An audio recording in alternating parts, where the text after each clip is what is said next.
Dua kali menjalani hukuman nampaknya tidak membuat seorang sopir yang tinggal di Jalan Diponegoro Denpasar ini kapok.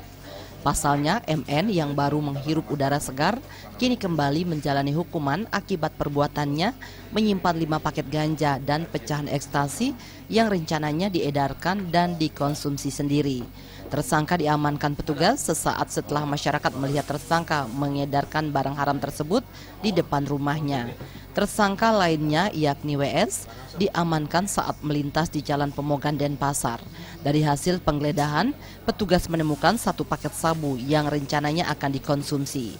Seorang pengangguran berinisial SI juga diamankan petugas lantaran kedapatan menyimpan 1 paket sabu di dalam kotak rokok yang dibawanya. Selanjutnya petugas mengamankan SM di rumahnya Jalan Wibisana Denpasar. Dari hasil penggeledahan, petugas menemukan 1 paket sabu di saku celananya.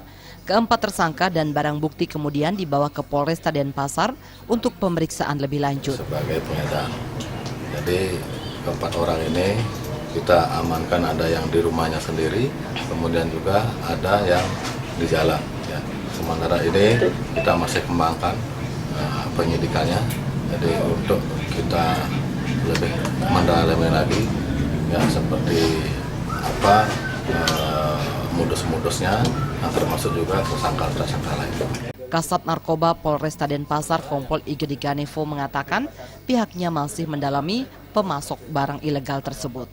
Keempat tersangka diancam dengan pasal 112 ayat 1 Undang-Undang RI nomor 35 tahun 2009 tentang narkotika dengan ancaman 12 tahun penjara. Kadek Swantara, Bali TV.